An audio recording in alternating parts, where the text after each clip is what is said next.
Do it Welcome to the latest in gaming news, the segment that you have all, well, maybe some of you, or maybe one of you, if we're lucky, have been asking for, what we don't know. On Couch Warrior TV, we pick a topic, we ask a question, we crowdsource the answers or make them up, or sometimes we'll even do some research. But there will be much speculation. There will likely be a great deal of misinformation. And after you laugh and wonder what we actually do here, you will send us corrections, accusations, suggestions, and help us present some actual helpful information in the coming episodes when we've totally messed up. We are, as Stu said, chasing a new rabbit, down the rabbit hole every podcast, live stream, whatever we're going to call it here, down into the confusing maze of possible answers. We are your guides in search of the truth. Expect many retractions and corrections, and a lot of fun and discussion. Hey, are you a mod author? Do you know the real answer to what we're asking questions about? We want to know. Because this isn't fake news. This is Couch Warrior TV. Excellent job, Matthew. Excellent job. I'll be here all night, and then you'll excuse me for the rest of the month. So for tonight's topic, Matt has another announcement. Oh, that's right. We are establishing traditions here, ladies and gentlemen. We are establishing our cadence. Someone every time will ask a question such as this. What is the difference between Skyblivion and Beyond Skyrim? And what's not the differences and the differentialities you will hear, see, touch, and smell between the two? Joe and Stu and others. Smell of differentialities. Oh, yeah. How are they alike? How are they not different, you ask? Well, it might be the same thing, but I mean, let's offer answers to these questions, whatever they may be. Gentlemen, on your marks, get set, answer. I love the smell of differences in the morning. And the touch of Skyblivion. Yes. In the evening. Absolutely. Well, okay. All now, right. This is a question I put out there as a good starting point. We're talking about mods here that are massive, and we don't know if they're coming out this year. We don't know if parts of them are coming out this year. We don't know a lot about that kind of stuff, but that's all information that's out there that somebody knows. So what we like to do is start from a place of ignorance and work our way towards appearing to be smarter. That's why this is called What We Don't Know. Ignorance is this. Ignorance is this. Yes. So the first thing I thought of, starting from a position of ignorance. That's well, I mean, otherwise we just call it what other people know. That's true. Yeah, exactly. What That's we don't know is very descriptive. Not helpful. Right on the money. For me. I don't care about what other people know unless they're willing to tell it to me. And then you do know it, and then it won't be on this show. Exactly. So we're going to start with that. And so I'm going to pose the question, and then I'll tell you what I know and don't know about this, but then we'll just have a little conversation.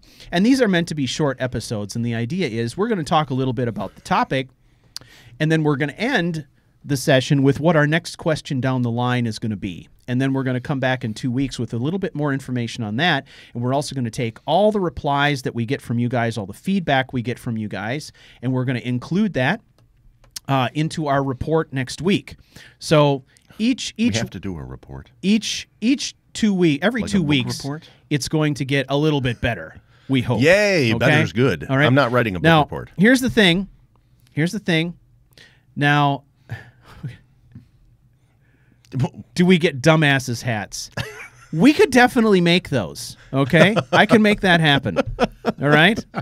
We'll definitely make that happen. Watch for hats on the merch store. Yeah. Dumbass rabbids. Something like we'll do No, something I think quippy and rabid fantastic. dumbass is what you're looking for. Rabid dumbasses. Dumbasses. There we go. I like that. Rabid Can we hashtag dumbasses. that? Okay, so here's the thing, guys. RDA. So what I think is so brilliant about this concept is that this allows even the trolls to participate in a constructive way, because you know what trolls like to do? They like to be know-it-alls. They like to one up you, right? They like to show off how knowledgeable they are. So if a troll comes in and tries to inform us and be all, hey, I know this and you don't know that, and you're a dumbass and I have all the information. Where have you been? Have you been living under a rock? We'll say, yeah, actually we have, and that's what this show's all about. So thank you very much. Bring on the rocks and the pickaxes. And the info, by the way. So you want to prove yourself not a dumbass, then bring on the answers. If you have information for us, if you want to chime in on something that we've said, or you want to make a correction on something that we've said, or you know somebody, or you know somebody who knows something about what we're talking about, or you know the differences and the not differences in what we're talking about. The differences and the way that they are not alike and dissimilar. Correct. The differentialities. The differentialities. You can go to to our special WWDK form, and you can send us a message anytime you want. Everything that goes in there gets logged into a spreadsheet, which we can use to manage all the incoming information, and we can also use it to track questions we've answered and follow those threads. And we're pretty serious about this. I mean, yes, we're making a light of it here, but the idea is what we want to do is chase this down, right? We want to talk to the people who are making these mods. We want to find out about things like release dates, processes, how things are made, stuff like that. So you can use this form. You'll find it down there in the show notes, but you can also go to www.charactercrusade.com. All it is one simple page. You press the button and fill out the form. Pass us any information you have related to our topic, all right? And then we will distill that and we'll go through it, all right? So when you have shared information with us, we do not have any kind of analog to sort of witness protection so far as sharing that information goes. Everything is out in the public. Yep. It's all for broad use. We have to trust that you're going to use your best judgment and not pass along things that maybe shouldn't be passed if you know someone on the inside. Ooh. Oh, yeah, there's that. Yes. Because we don't know. And if it makes you feel uncomfortable, just leave the Social Security number right along with the credit card info. I put it in there, but you don't have to put it's optional. I didn't make it required. we strongly advise it, but did you leave birth date and mother's maiden name as required? Those are required. Oh, okay, just checking. Yeah. And you have to put in at least the last 4 digits. And it would be helpful for us to know if your recent credit score. That would be good too. That would be good. Yeah. It'll save us the time. And for everybody in the IRS and the FBI who's listening, we are just kidding. You can put in that information too. Yeah. Okay, so here we go. What's the their difference? database is much better. Gentlemen, your attention, please. Yes. What is the difference between Skyblivion and Beyond Skyrim? Oh, there's a whole bunch of different letters. Biggest difference? 1. Did he say biggest dickus? Biggest. I'm sorry. We didn't even make it 2 seconds. I'm sorry. Perhaps you would like to talk to my friend.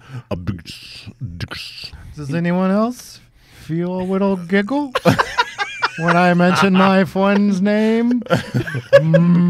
Biggest. Dickus.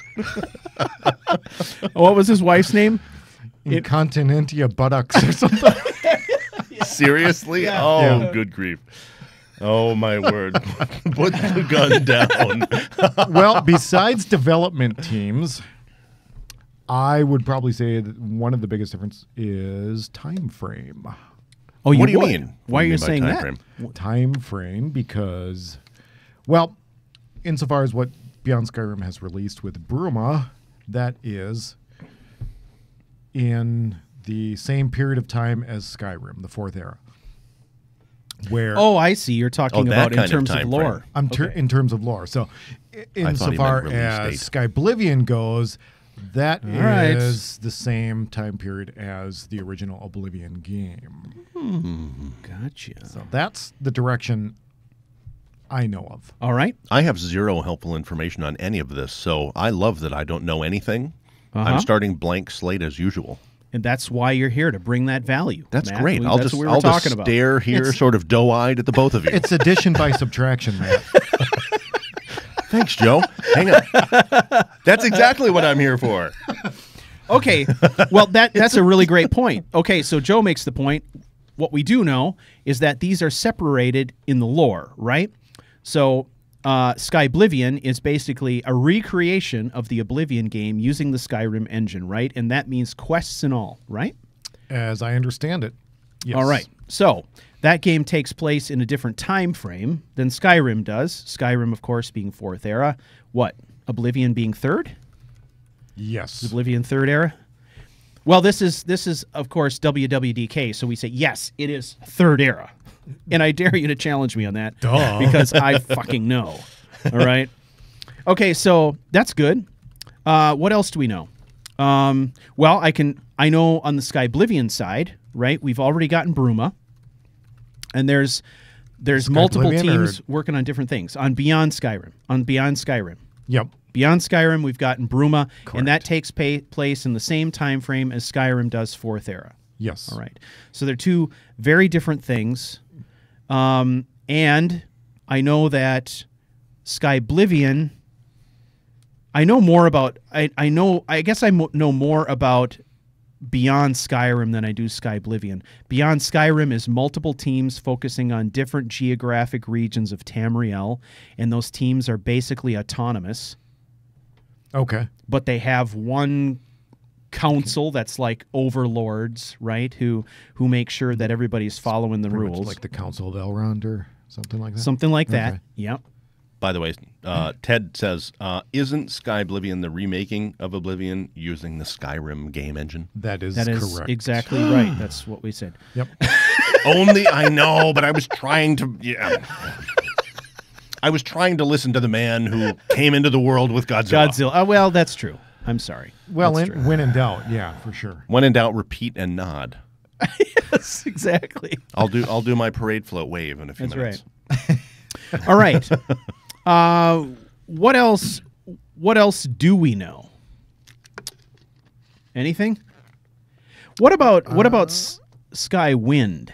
Skywind, I understand to be very much like Skyblivion, but the Morrowind version. So which again is another completely different time frame. Recreating Morrowind in the Skyrim engine. That's how Okay. I understand it All to right. be. Yeah, and that precedes Oblivion. Can we get like a timeline on these? It would help. USEP dot something or another. Yep.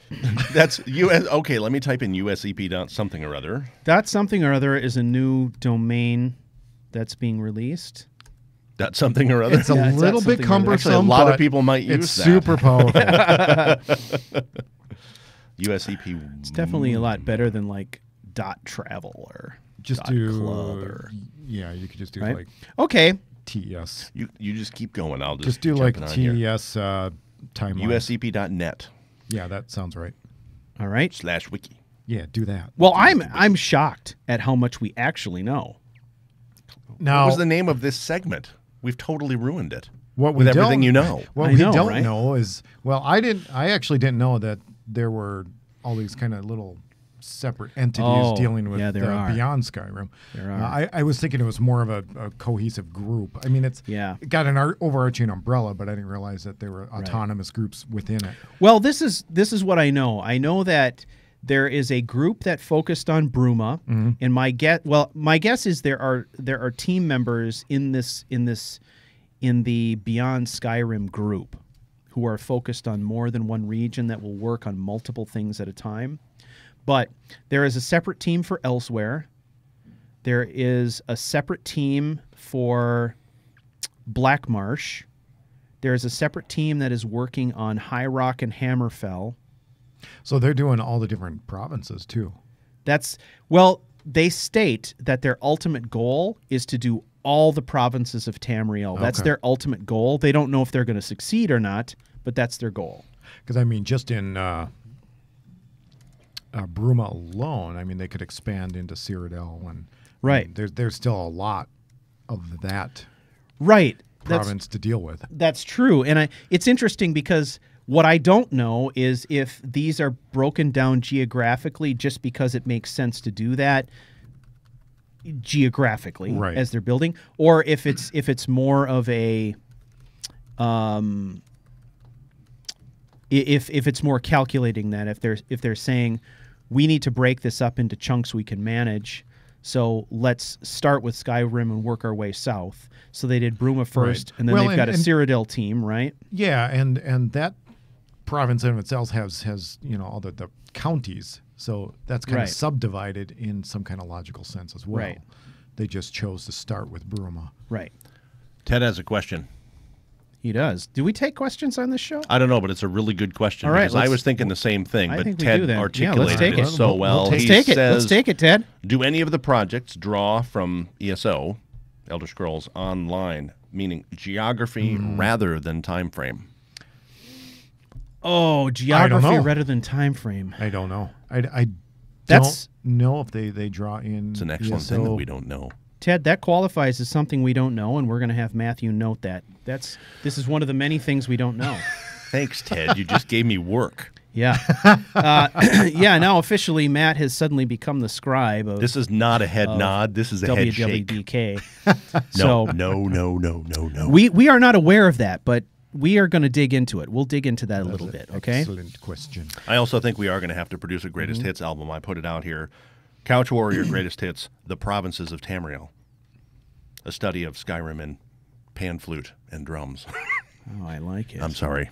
I like it. Bring in the clowns, It's like Stu as Zamfir. Bring in the clowns.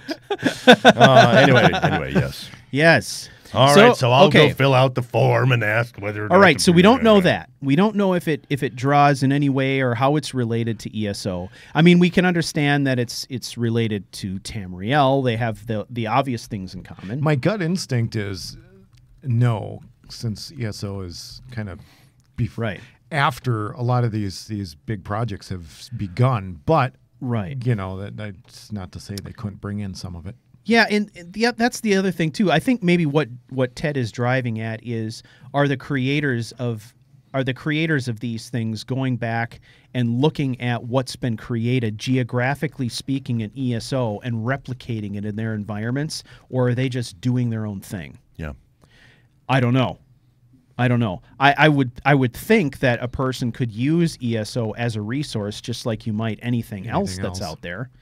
And if Bethesda is saying that what's going on in ESO is considered to be canon from a lore perspective, then why not use it? It's fair game, sure. I mean, even if you're recreating everything, you can still go out into a province in ESO and explore it and see how it's laid out and what it looks like and where things are at, and there's some previous ambiguity, stuff like that. The thing to remember is that in Beyond Skyrim, this is all brand new. It's all fourth era. It's not been done before. It's not like Skyblivion where they're recreating existing quests and stories. Right. They're creating all of their own stories. New. It's all new, yeah, which means they're creating their own lore as well. So if they want to say a castle's been wiped off the map, they can say so, right? Yeah. I mean, they have the power to do that because they're creating their own canon. And I don't think anybody pretends to think that Bethesda's going to look at that and say, yeah, we're going to adopt that. But, right. So those provinces correlate to teams, I would assume. But there's a couple of different things. I think what the impression that I get when I look at that is that somebody started the initiative and said, let's reproduce Cyrodiil.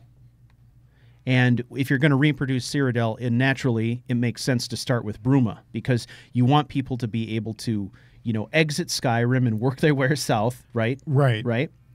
But then eventually it looks like what they started doing is they started also bringing other modders into the fold that were proposing projects that were outside of the contiguous provinces and counties of Tamriel. So that's where we have Atmora coming in, right? That looks super cool. Atmora and then Roscrea as well. Yeah, I'm which not are two familiar with that one. Which are two islands that are coming into play now, right? Kind of right out in the Sea of Ghosts, I believe, right? Right. And my understanding with those was that they were separate initiatives, completely separate teams, and then somehow they got brought in, they got incorporated in, right? So, yeah, I mean, one of the things I don't know about any of this that I'm really curious about is how many of these are truly insulated teams that are just kind of looked over by this higher group that's trying to make everything work together, and how many of them consist of team members who go across projects You know, so presumably right. you've got all these people who are working on Bruma and giving of their free time on Bruma. Bruma is done. Now what's happening? Have those people moved on to Atmora, Roskria? Have they moved on to the Cyrodiil and they're working their way through these other things? Or what's happening there? Well, yeah, it's that whole coordination of efforts. How is that managed? And I think you and I talked about that offline a while back, and it's like, it's kind of mind-boggling on some of these projects, the scale that they're working on, and with, you know, when you're talking about freelancers and people just kind of jumping in because it's what they really like, they may or may not stay for the whole thing. It's going to be a really long walk if you're how do you encumbered, though, and you manage can't fast travel. Can you? It's just boggles the mind to just even imagine how any of this got accomplished. Because people doing it because they want to. Yeah, because everyone's volunteering their time. The fact that it got done at all, and the fact that it was put together as well as it was and as well organized as it was, and I'm sorry, but the forests and mountains inside of Bruma were fucking gorgeous. I mean, really beautiful. Yeah, really super beautiful. well done. I enjoyed them very much. So the fact that it got done at all is a miracle. But I think most of the questions I have about the project have to do with how it's staffed, because to me that's a small miracle. And so if you've got a team out there saying, "Hey, I've got this idea. Let's do Atmora. Wouldn't that be cool if we did Atmora?" Well, yeah, it's a cool idea. When that comes in and becomes part of Beyond Skyrim, do the people who are already committed to Beyond Skyrim then say, "Hey, we're gonna take some people from our projects and put on your project to help you finish it and help you goose it and help you amp it up and make it fit with what we're doing," or how does that all work? You know, that's what I'd like to know too. Yeah, you know, how does the agree. staffing I think that work? would be really interesting to see how it's all collaborated and how it's all managed. Yeah, and really, I'd be curious to know how all these large scale projects. I mean, there's a lot of projects out there that are moving. The Sure AI team has several, or a couple really big ones. They just released, was it Nehrim? Not just, but that was the latest one I think they put out, right? No, that was the first one they put out. That was that based, the first one? They put that one out first because it was based on the Oblivion engine. And Oblivion came out, and then Sure AI released that game that was built on the Oblivion engine. Then when Skyrim came out, the team came together and said, let's do Nehrim and Enderal. I know are in the same world space. They're basically part one, part two, if you will. But for some reason, I was thinking that they went back and developed Nehrim after they released Enderal, but I don't know. I guess I can't say for sure. Know. What I do know is that what do you know? When they launched Enderal, they said that Enderal was the second one that they had done. Okay. And that the first one they had done was based on the Oblivion engine. And that is true. Nehrim is based on the Oblivion engine. So I assume that Nehrim was the first that's one what they it did. was, Okay. but maybe that's not true. That does make sense. I have no idea. So, I mean, you've got that large scale effort. I mean, how many people are involved in it? I don't know. I haven't looked at them. Right. I mean, I suppose I could look at the credit list and that stuff, but it just kind of to get to the point of how are these things, man? I mean, it's one thing, you and I have collaborated on a mod. Yeah. But that's two people with one ESP. So it's not like it's, this colossal work of that's aligning the stars and that's a really good point, Joe. That's another one to add. Another thing that we don't know that we want to know, Matt, is what are the logistics like? How does version management work in a scenario like this, where a bunch of people are working on one giant mod, where there's no such thing as like traditional version control like you'd have in a development environment, right? Yeah, it's not atypical. Yeah, it's not like you've got a development server and a staging server and a production server, and you're promoting from one to the next, and you're doing QA, at respective places. How does this work? Maybe it's the world's largest GitHub community. I don't know. I don't know. Who knows? Maybe it is. I have no idea. That would be interesting, and it's kind of a play on just the overall management. All right. There was another question that I have to ask because it is germane for a lot of folks. Do we think that the mods that exist for the games now will work in the extended games with Skyblivion or with Beyond Skyrim? That I do know something about, at least on the Beyond Skyrim side. The official statement on Beyond Skyrim's website is that they do not guarantee that any mods will work. Basically is what they say. They say, use mods to your heart's content. God love you. You know, we all love mods. But we're not going to guarantee that all mods are going to work in ours because we just couldn't possibly patch for that. And so what they do is they put the onus back on the original mod creators to do their own due diligence to make sure that their mods are compatible instead of the other direction. That right? makes sense. So that's the official deal right there. Things like, you're not going to have problems with stuff like weapon and armor mods, you know, and things like that. I don't think that's going to be an issue. But what I don't know for sure there are other things, you know, like are mods that impact things like mounts and stuff going to work? I don't know. I've never tried it before. Can you ride your horse from Skyrim across to Bruma and keep going? That's a good question. When you fast travel across, does that horse come with you? Or I have no idea. I don't know. That's one of the things I don't know. But end up riding a chicken or something, right? You never know. So the answer to that question is yes and no, right? They're not going to guarantee anything because the Beyond Skyrim team is not going to do any patching for it. It's up to the mod authors to do patching if they need it, if they want to do patching. Now, I think, and I'm probably grossly wrong on this, but I don't believe that, like the Sure AI team, I don't think that they recommend anything else. I don't think they recommend modding that particular in conjunction with their game. I don't know what their recommendations are. I have no idea. And I only say that because I'm pretty certain that, at least as far as ENBs go, they do not recommend using any ENBs with Enderal. Right. They've already actually done most of that work in their original presentation, so it's kind of a duplication of efforts. But so that's kind of what leads me to believe that a lot of mods would not either be necessary or compatible with it. Yeah. You don't have to watch, Matt.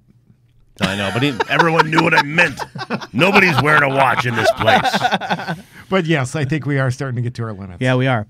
All right, so we've got a series of questions here, things that we are going to chase down for the next episode, or at least start chasing down. We may not have all the answers for next episode, but we're going to chase them down.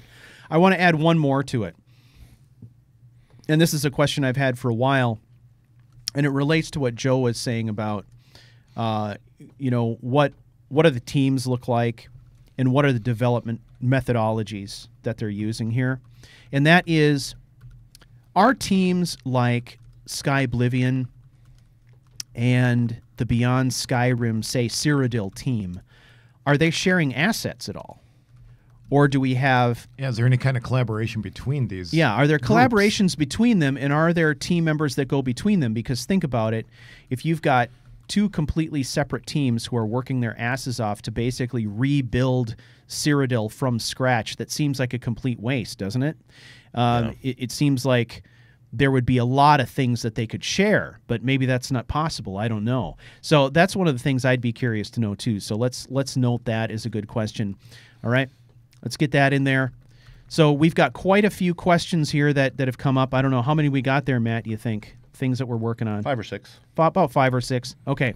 If you've heard of anything or know of any resources that would be good places for us to check on this stuff, things like that, feel free to let us know. Use our form, wwdk.charactercrusade.com. Just plug that information into the form. We will catalog that in our fancy schmancy spreadsheets, and we will get back to you in 2 weeks with anything new we found out and continue the conversation. And some of them might be in 4 weeks. Or 6 weeks. Yeah, 4 weeks, 6 weeks, who knows? It's just an ongoing. Yep. Our goal is to keep digging until we get the information we need. Until we hit rock bottom. Whether that comes through the internet or it comes from the lips of a developer somewhere, something like that, who knows? Hint, hint, if you're a developer, let us know.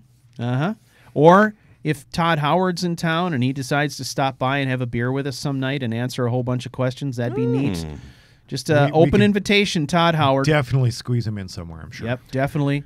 Yep. So if anybody out there, he can sit here. If you know Todd Howard, feel free to invite him in. Tell him we're friendly. We don't bite. We say things like rabbit, but that doesn't mean we are. So, anyway, you might even get a hat. Thank you everybody for putting up with us for 30 or 40 minutes here. We are going to take a short break, and then we're going to jump into some Portal 2, some hot Portal 2 action just for you. So thank you all very much, and we'll catch you in a minute.